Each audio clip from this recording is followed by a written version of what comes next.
seen the wonder,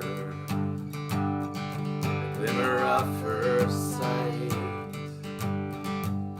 as the eyes begin to open and the blindness meets the light? You have so say, I see the world in light, I see the world in wonder, and I see the world in light, bursting in living color, and I see the world your way, and I'm walking in the light. Have you ever seen the wonder? Can you get a second light? Have you come out of the waters? You've been left behind. You have so say, I see the world in light, I see the world in wonder, and I see the world in light, bursting in living color, and I see the world your way, and I'm walking in the light.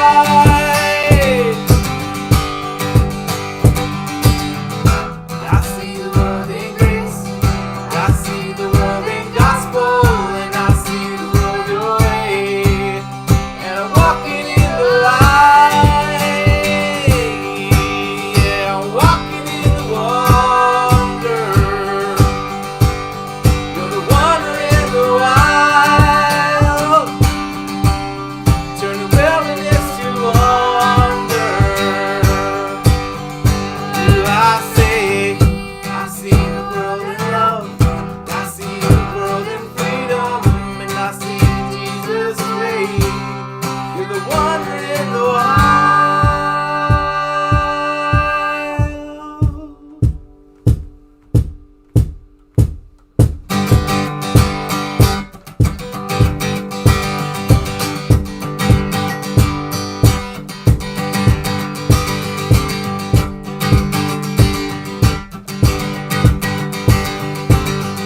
I see the world your way, and I'm not afraid to follow. And I see the world your way, and I'm not ashamed to say so.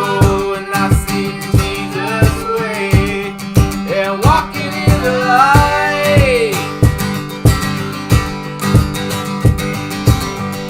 I see the world in light, I see the world in wonder, and I see the world in light, bursting in living color, and I see the world your way, yeah, walking in the light.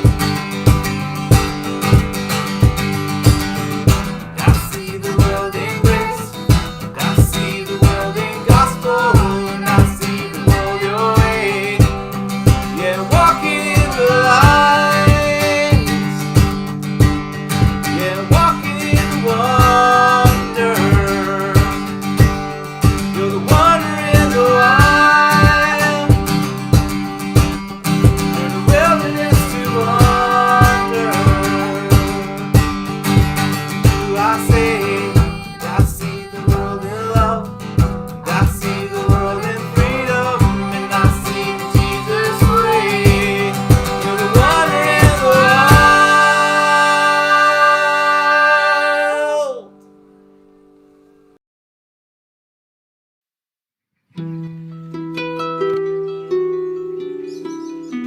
A reading by Carol Penner.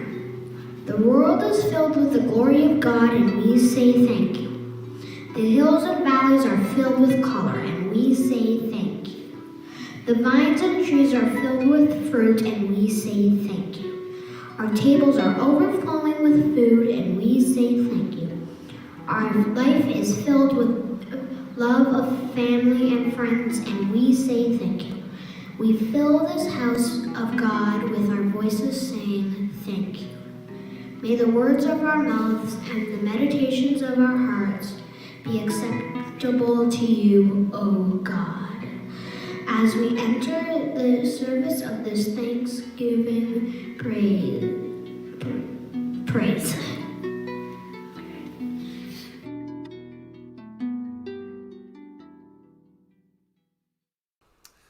All right, well, good morning and welcome to the Ohori living room once again. Live here with your pastor, David, and my daughter, Samara. What? Nothing. And that wonderful boy that you just saw, that's my nephew that's up visiting with family. Yeah, welcome to Thanksgiving 2021 KCC. Another weird Thanksgiving. It feels a little safer than last year. And so it's, there's hope on the horizon. So yeah, I just wanted to do some announcements right now, let everybody know what's going on at KCC.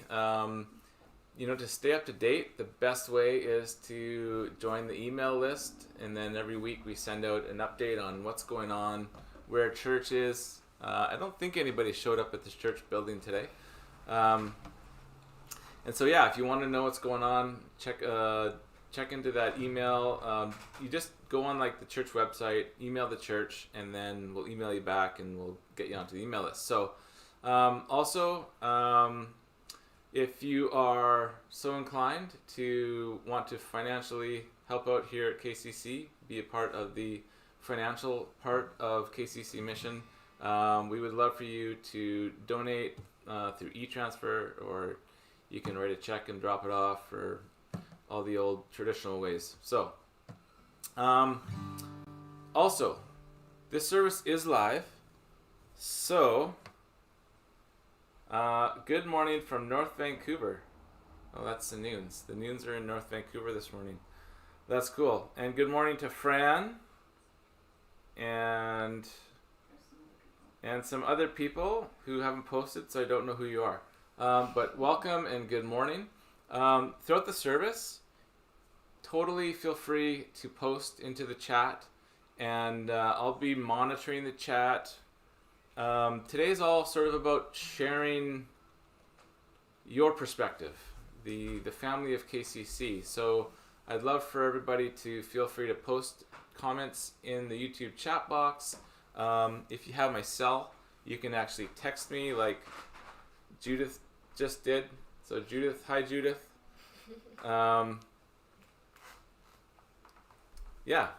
So feel free to participate. That's why we do it live, so that we can continue to participate. Also, I wanted to mention that coming up over the next few weeks, probably up until Christmas, we're going to start sort of a new sermon, not so much a series, but a time where I want to open it up for KCC community to come up with the sermon topics.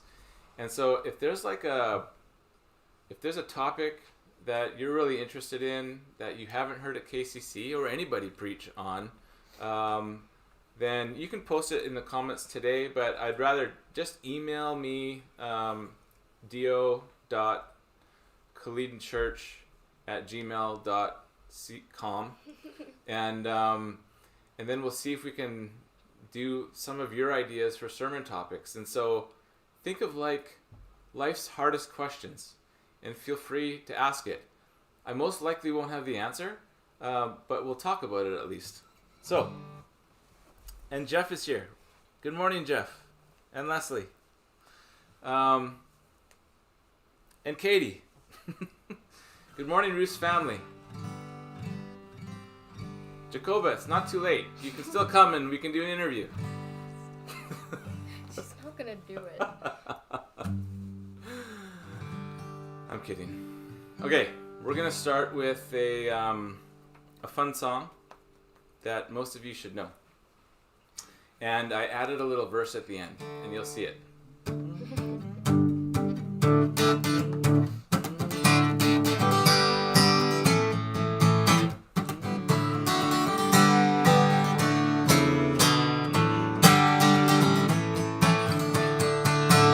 I will enter his gates with thanksgiving in my heart. I will enter his courts with praise.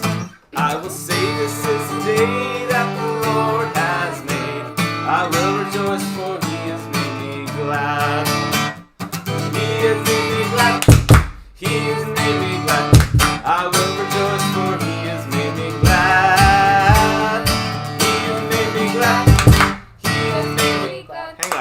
Is everyone clapping at home? You need to be clapping at home. I can tell. Some of you weren't clapping. Okay. Let's try again. He has made me glad. He has made me glad. I will rejoice, for he has made me glad. He has made me glad. He has made me glad. I will rejoice, for he has made me glad. That's better. Here we go. Enter KCC with thanksgiving in my heart. I will enter his house with praise. I will say this is the church that the Lord has made. I will rejoice, for God is in this place. He has made me glad. He has made me glad. I will rejoice, for he has made me glad. He has made me glad. He has made me glad. I will rejoice, for he has made me glad. One more time. He has made me glad. He has made me glad. I will rejoice, for he has made me glad. Oh, he has made me glad. He has made me glad. I will rejoice, for he has made me glad. All right. That's for all the ones that like that song. I like it too. It's fun. It's fun to have fun. I'm thankful that I belong to a church family that lets me have fun.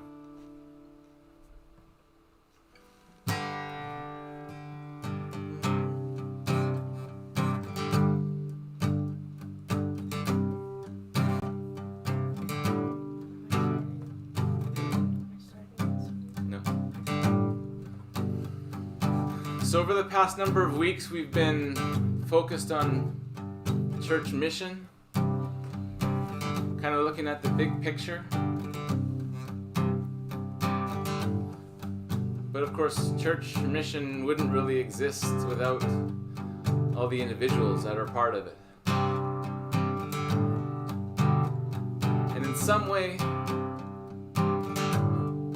we don't always know how or what it looks like, but God is calling us into that mission, his mission, to essentially heal the world.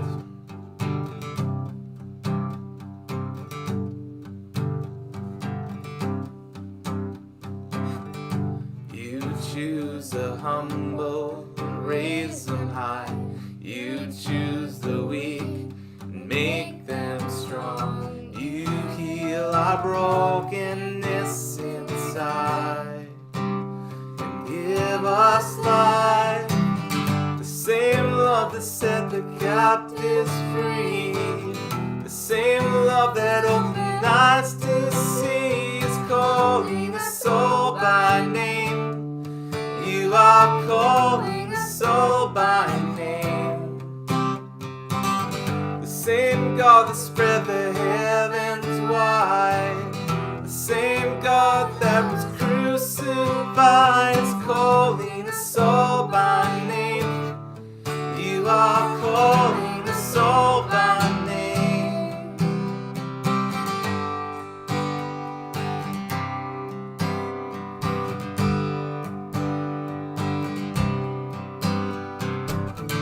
You take the faithless ones aside and speak the words, you are mine. You call the cynic and the proud to me now.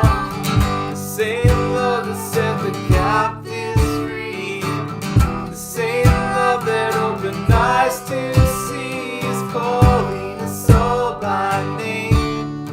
You are calling us all by name. The same God that spread the heavens wide, the same God that was crucified, is calling us all by name.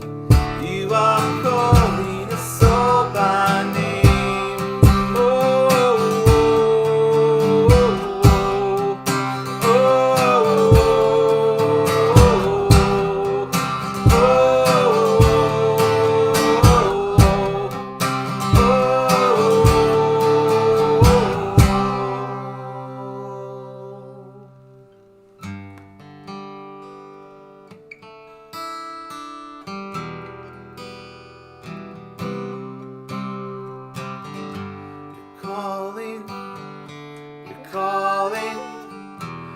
calling us to the cross.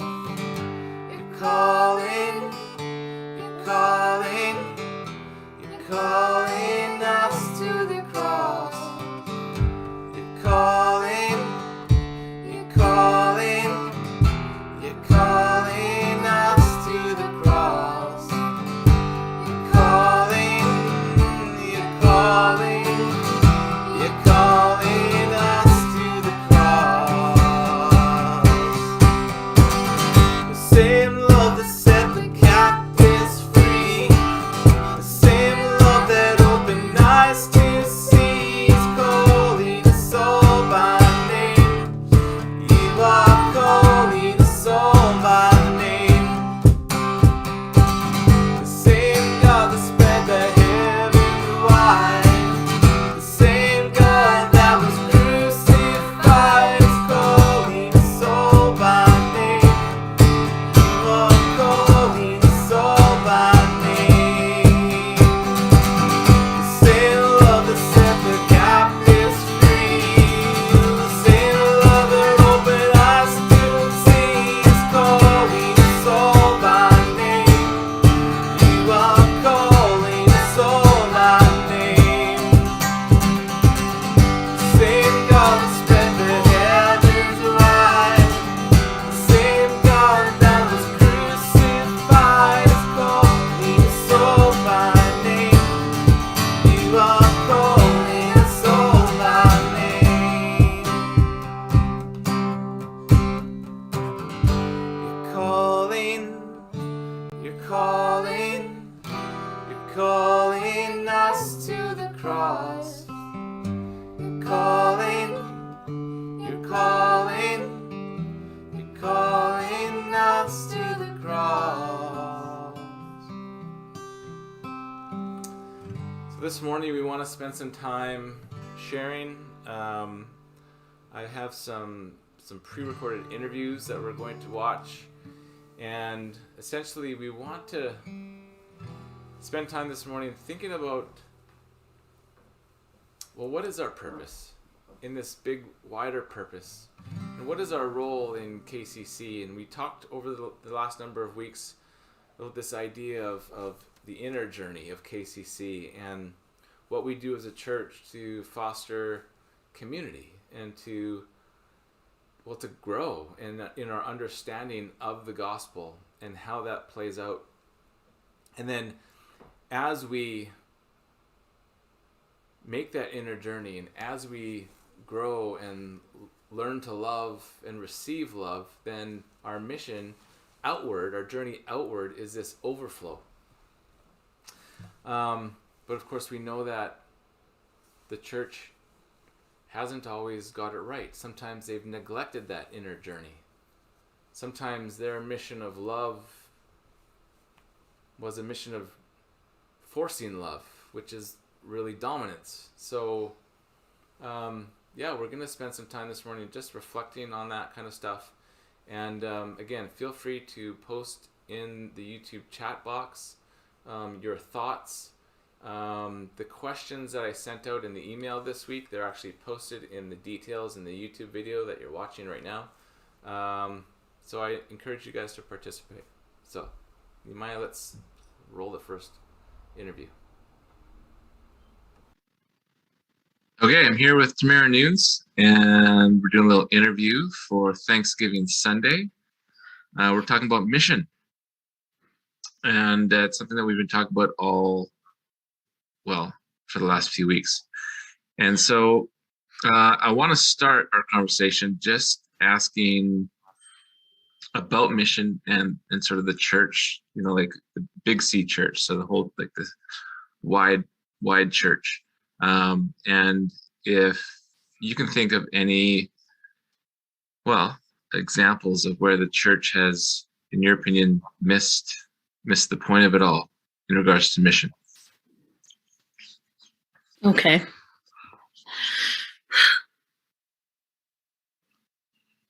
Well, okay. So in the questions you sent out, you mentioned the most obvious in Canada, especially, Yeah. was with the Indigenous Indian residential schools, which weren't actually schools per se. But I mean, similar things happened all over the world. I think the church, the wide church, as you called it, with what they wanted to do was spread the word and spread God's love, but they didn't ask people what they needed. They just went and decided what people needed, and sometimes forced changes on people that in the long run weren't good for them and weren't what they needed, and didn't end up showing any kind of love, like forcing your opinions or your beliefs onto someone, especially in violent ways sometimes, are not, it's a huge failure. When you think of church history and the big church, what are some things that you are actually thankful about when it comes to the church? Well, I guess it's not like long history, but when I think about especially some big churches that operate like in the downtown east side of Vancouver, those kinds of places where the church has either opened up their doors to serve those people where they are, despite their addictions or mental illness or anything like that.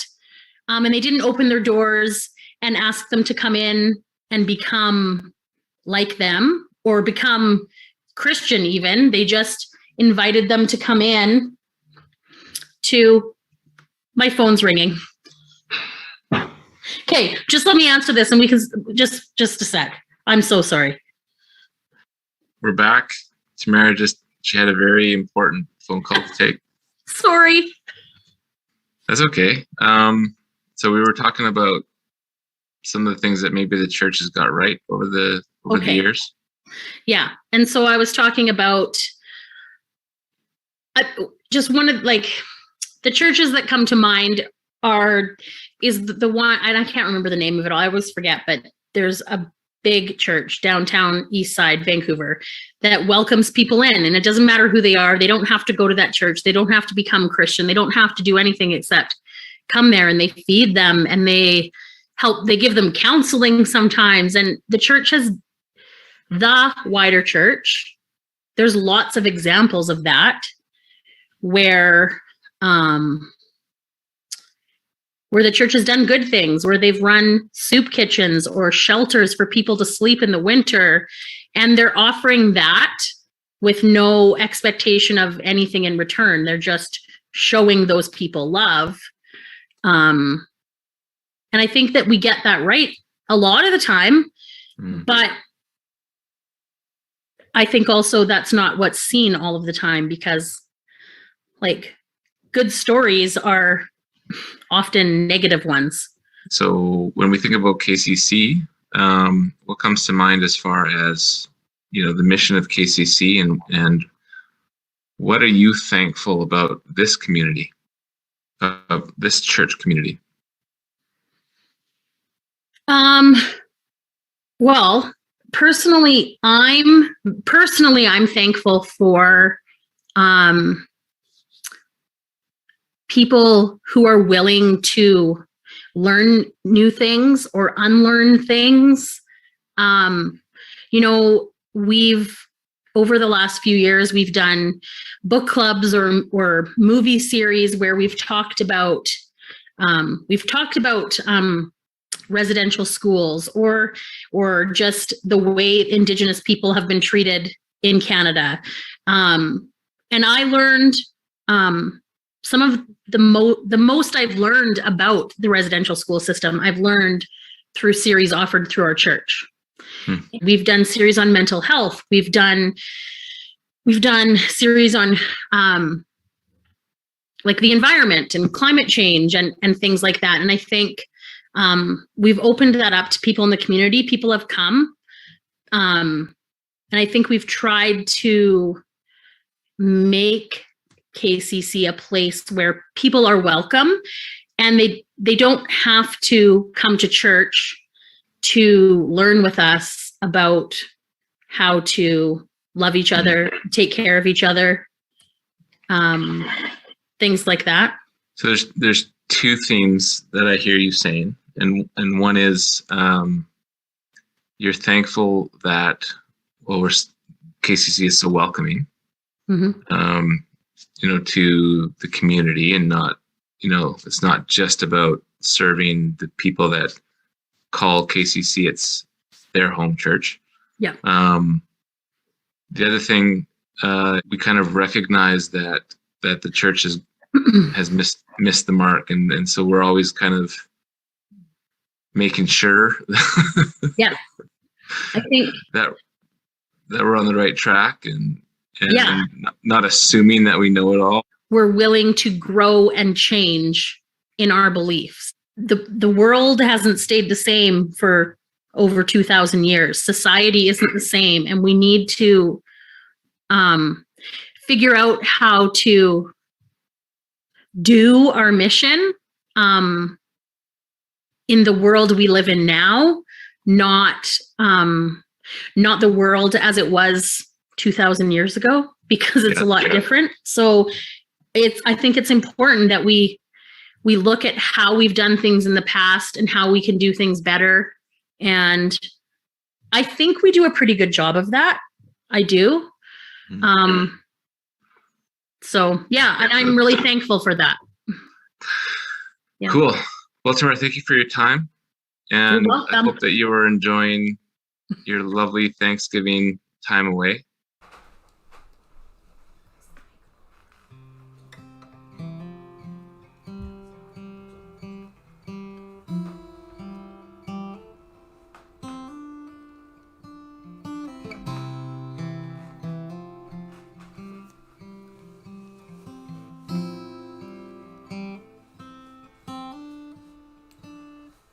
Come out of sadness from wherever you've been. Come broken hearted, let a rescue begin. Come find your mercy, oh sinner, come near. Earth has no sorrow that heaven can't heal. Earth has no sorrow that heaven can't heal. So lay down your burdens and lay down your shame. All who are broken, lift up your face. Wanderer, come home. You're not too far. So lay down your hurt, lay down your heart. Come as you are. There's hope for the hopeless and all those who stray. Sit at the table and come taste the grace. There's rest for the weary, a rest that endures. 'Cause earth has no sorrow that heaven can endure. So lay down your burdens and lay down your shame. And all who are broken,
All right, we are here on the church house deck with Judith King, and we're going to pick her brain about church mission.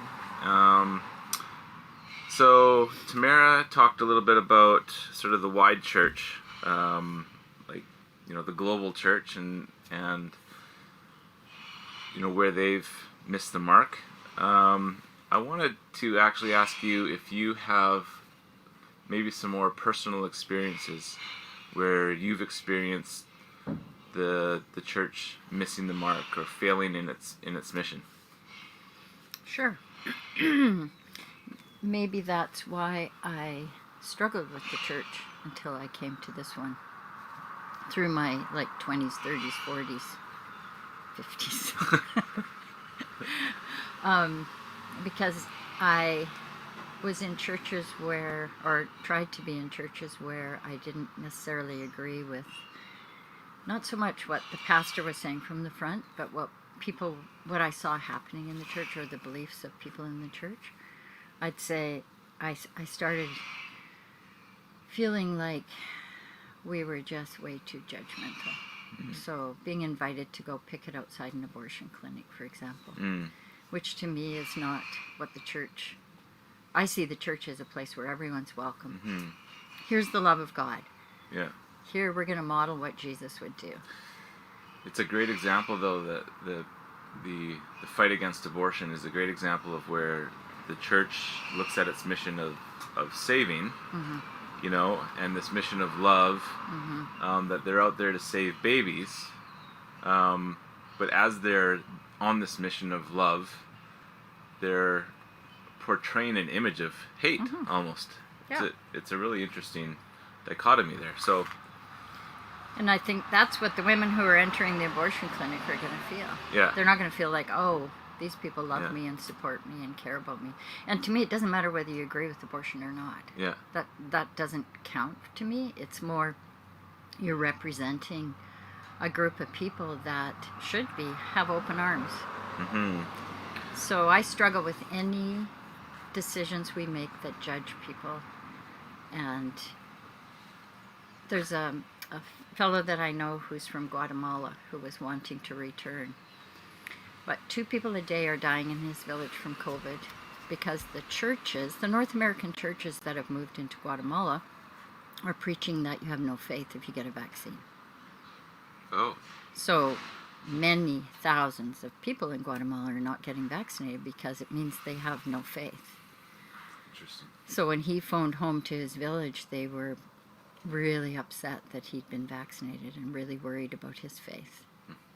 So, yeah, what about this church then is that have you, I guess, been grateful for that has been able to bring you back or bring you into mm-hmm.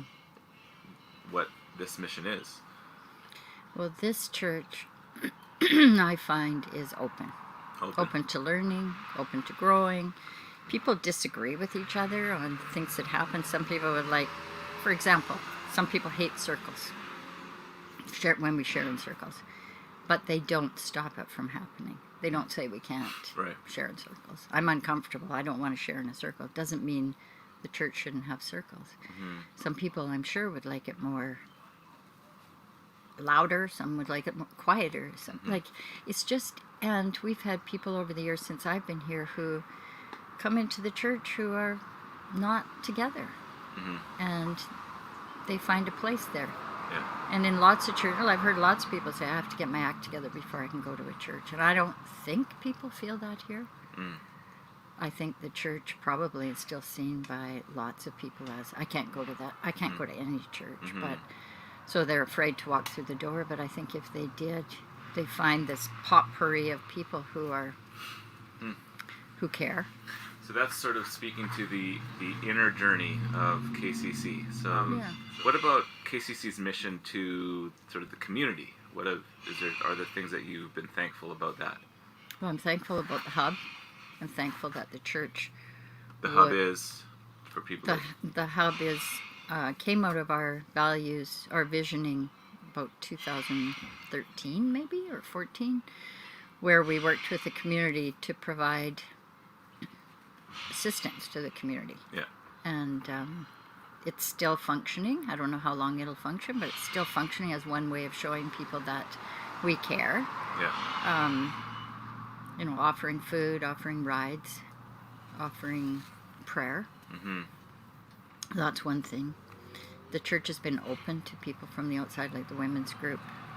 And it isn't this contained place where you can only come if you believe in a certain way. And Right. I think being a community church helps. People who have come from Catholic backgrounds, United backgrounds. Yeah. It means there's more conversation and there's more diversity of thinking or beliefs. Yeah. Let's Also, can I say, like, the Gleaners? Oh yeah. Or, Gleaners. yeah, the Bottle Depot that raises money for all sorts of projects Yeah. in the community. I mean, we can hear it clanging. I don't know we if can hear it people at clanging home now. can hear it clanging right now. Yeah. Yeah. Let's even go more specific and think of Judith King and Judith King's mission at KCC. And I know mission has a bit of a sour kind of air to it for you because of some of that misguided mission that the wide church has often displayed. But you know, maybe your purpose. What is Judith King's purpose at KCC?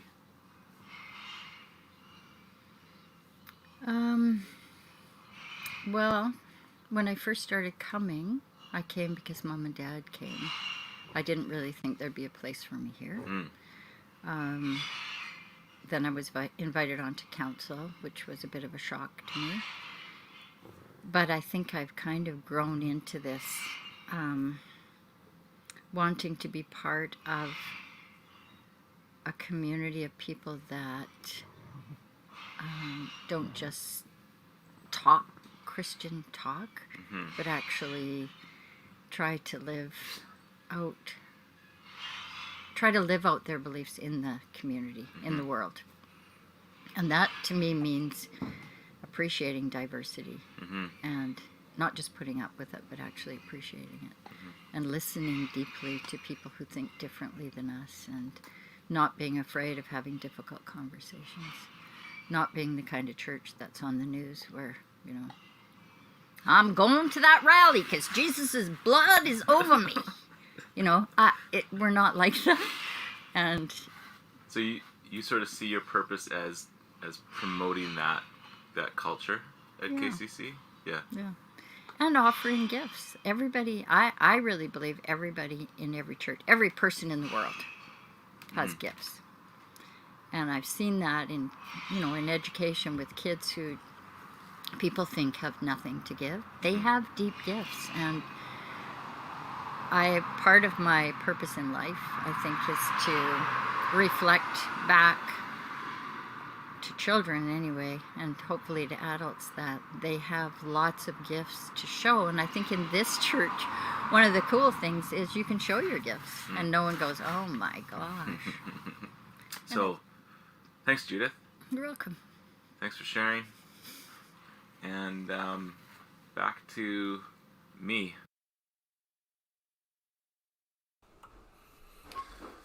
So Tamara came across this reading that what really kind of means a lot with the theme from Tamara and Judith of just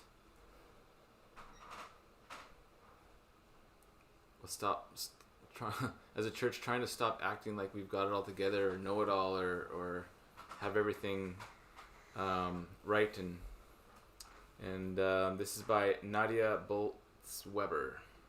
The faith of our parents, or the faith we had as children, often isn't what we need right now in this time of history or this place in which we find ourselves. Our ideas about the divine and our relationship to faith can be ever expanding. In a world where faith is sold to us as a complete package, take it or leave it, we can actually see faith not as a set thing, but as a living, changing, dynamic thing. Thanks, Tamara.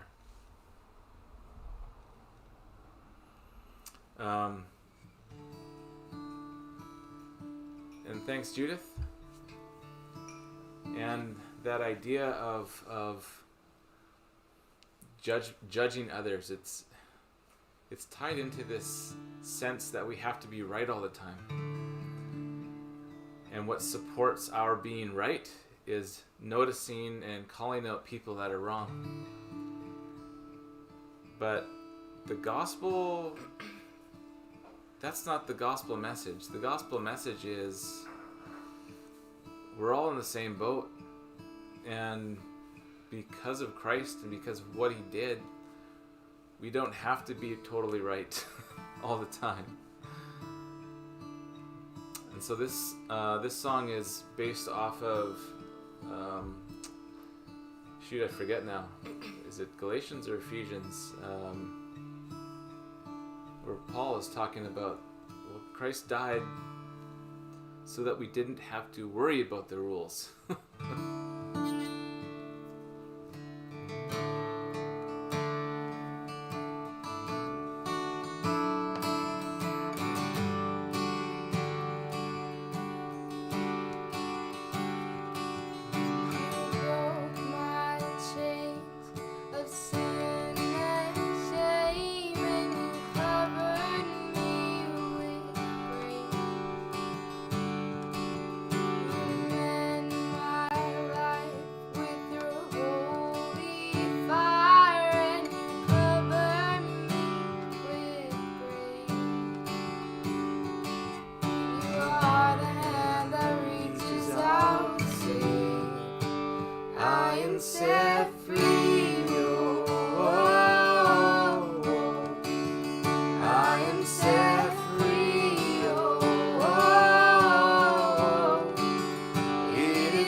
So on this Thanksgiving, we take a moment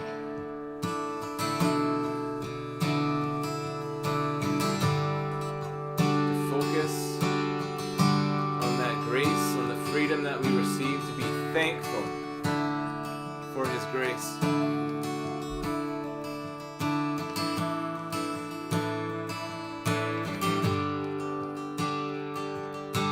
Yes, Lord, we are grateful for your grace and for your love.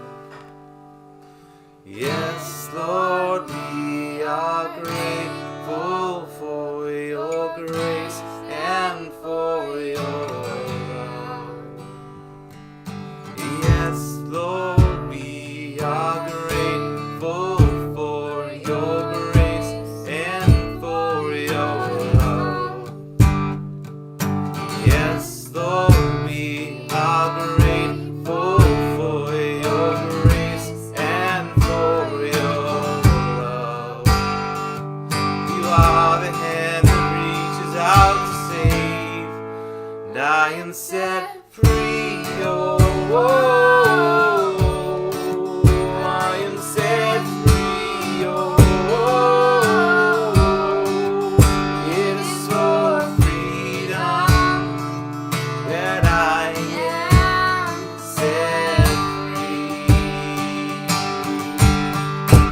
I am set free. Oh, oh, oh. I am set free. Oh, oh, oh. It is for freedom that I am set free.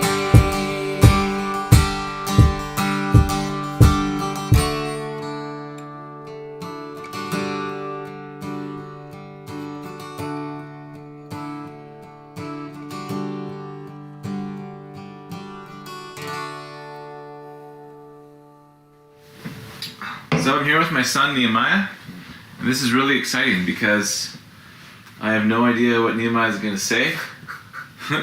Maybe he doesn't either. Or if I'll have a job after this Sunday. So, but Nehemiah, we've been talking about mission at Kaleden Church for the last few weeks, and so you have an interesting perspective on church mission, being a pastor's kid. So I'd like your take on the church and its mission, and maybe where you've experienced or seen it miss the point of it all. Well, specifically, I worked or like volunteered at a Bible camp when I was just out of high school, and that was one example of like kind of like missing the point kind of thing, because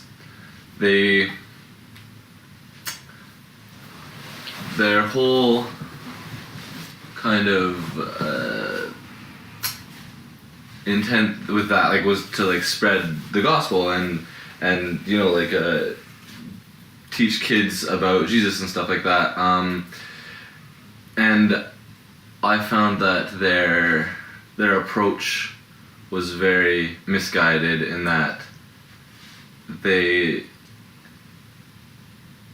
were to some of it, there was a lot of hellfire and brimstone. Okay.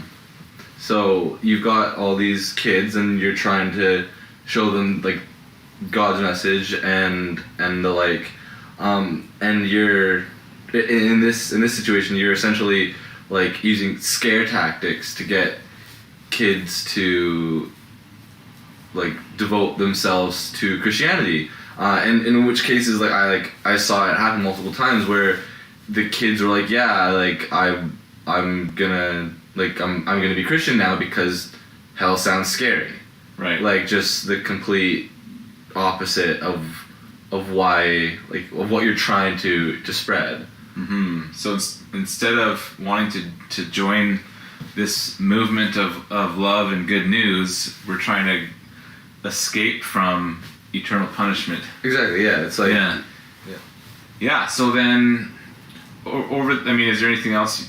well, like just for myself, like I remember a specific instance where I was like maybe 9 years old, Yeah. in the shower, just thinking like, okay, like so if I don't want to go to hell, I have to be good.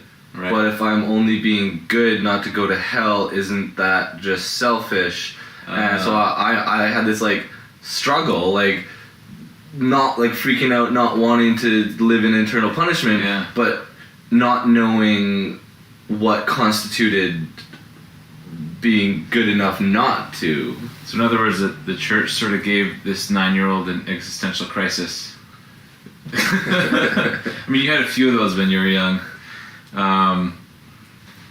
Okay, but what about the flip side of that? So I know that you're not black and white. Like things aren't just all bad or all good. Like what can you be thankful about the church and its mission over the years?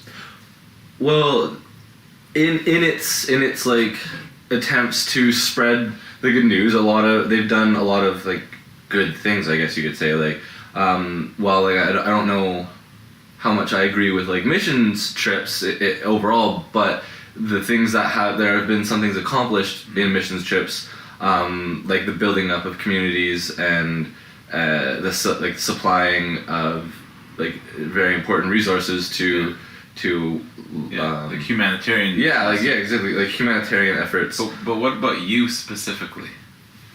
can you think of anything that you're thankful for personally that you've experienced because of the church?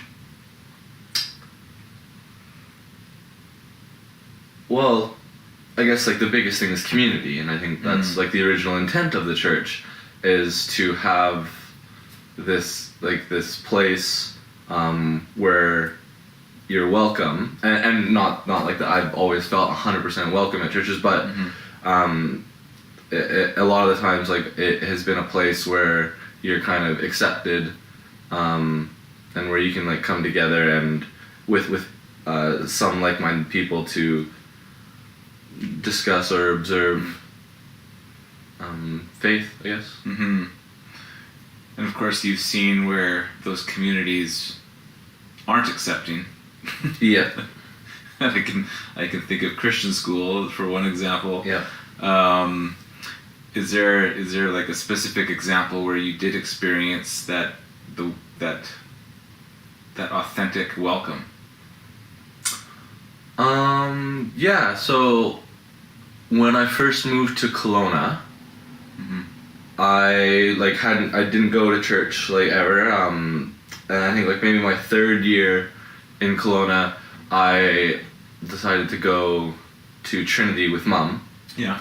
And there was like a young adults group there that I kind of like after like chatting with the pastors kind of got like connected with, and it was just extremely like welcoming. Like I just didn't know many people in Kelowna. I didn't know many people in the church, and they kind of just like welcomed me to like this community of young adults, and like I was invited to like study groups, as well as like outings, just like floating down the Penticton Canal with some of these people. So it was like cool, very welcoming experience. Last question. So I mean, you're kind of here off and on in Kaleden, but is there anything that you've seen, heard, or experienced with KCC that you're thankful for?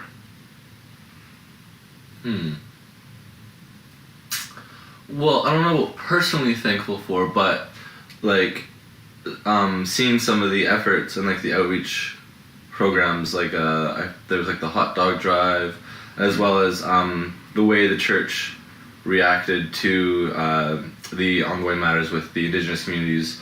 I think like that was something super cool to see. But yeah, no. How about how KCC's treated its pastor? Yeah, my father has been treated quite well by the church in comparison to previous experiences. Yeah, not that the previous experiences were all bad, but this is just better.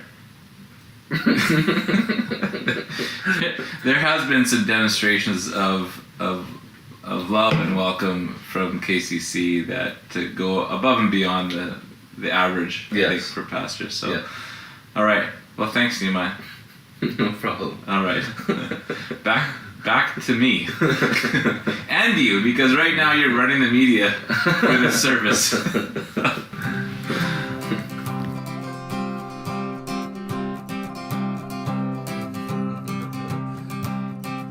All right, thanks, Nehemiah. Well, I hope you are all having a wonderful Thanksgiving weekend with family. I know I've been having loads of fun. Carmen's family is all in town. The first time we've been together in 2.5 years. I ate way too much last night, but I'm thankful for the abundance.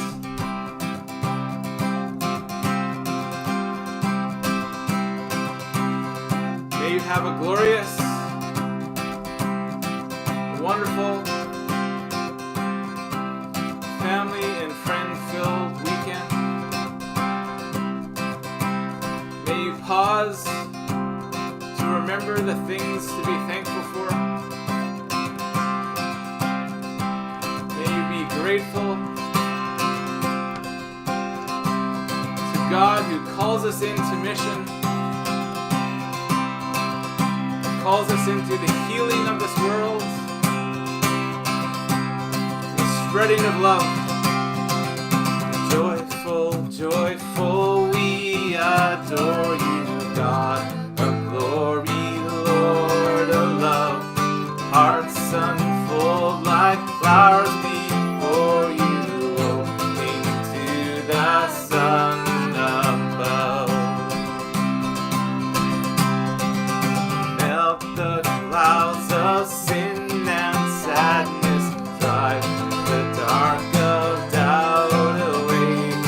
Giver of eternal gladness, fill us with the light of day. You are the one who saves. You are the one who saves. You are the one whose hands lift us from the grave.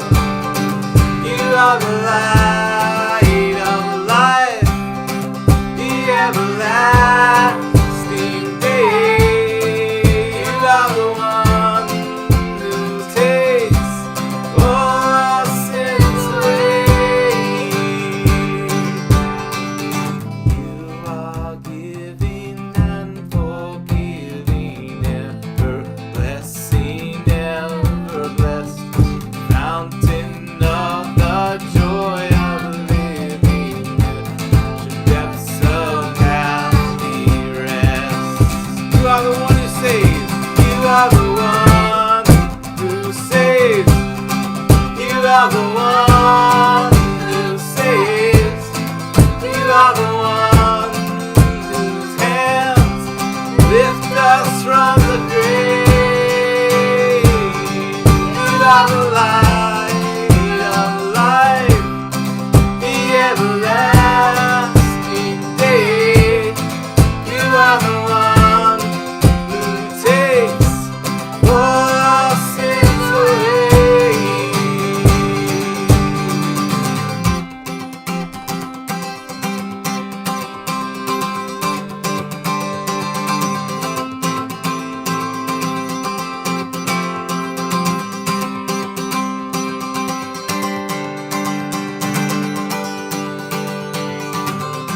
Jesus, you are my rescue. Jesus, you are my rescue. And I give you everything I am. Jesus, you are my rescue. Jesus, you are my rescue. And I give you everything I am. Sing it again. Jesus, you are my rescue. Jesus, you are my rescue. Jesus, you are my rescue. And I give you everything I am. One more time. Jesus, you are my rescue. Jesus, you are my rescue. And I give you everything I am. You are the one who saves. You are the one who saves. You are the one whose hands lift us from the grave. You are the light of life, the everlasting day. You are the one who takes all our sins away. You are the one who saves. You are the one who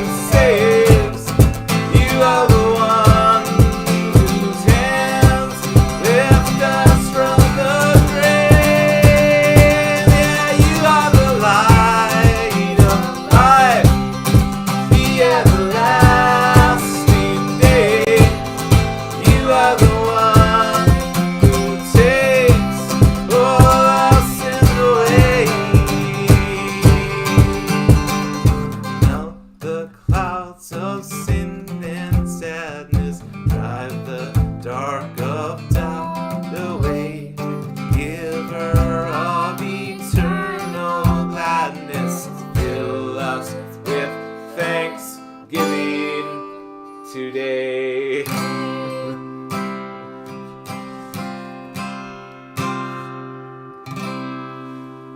All right. Well, amen. Thank you for joining. And yes, happy Thanksgiving to everyone. Great job, Nehemiah.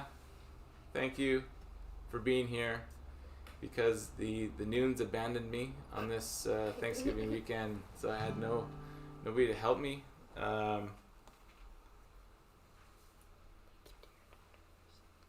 Oh yes, thank you to my daughter for singing with me. Thank you to my nephew. Thank you for my people that were interviewed. And yeah, have a great weekend. And I just realized I didn't really tell Nehemiah how we were going to end the service. So Nehemiah, you can just go back to that first little screen thing, the Happy Thanksgiving. And Happy anniversary. what? Well, the mic's still live. Oh, it's on? Is the mic on? Yeah. Oh. Happy anniversary, David. Thank you, daughter.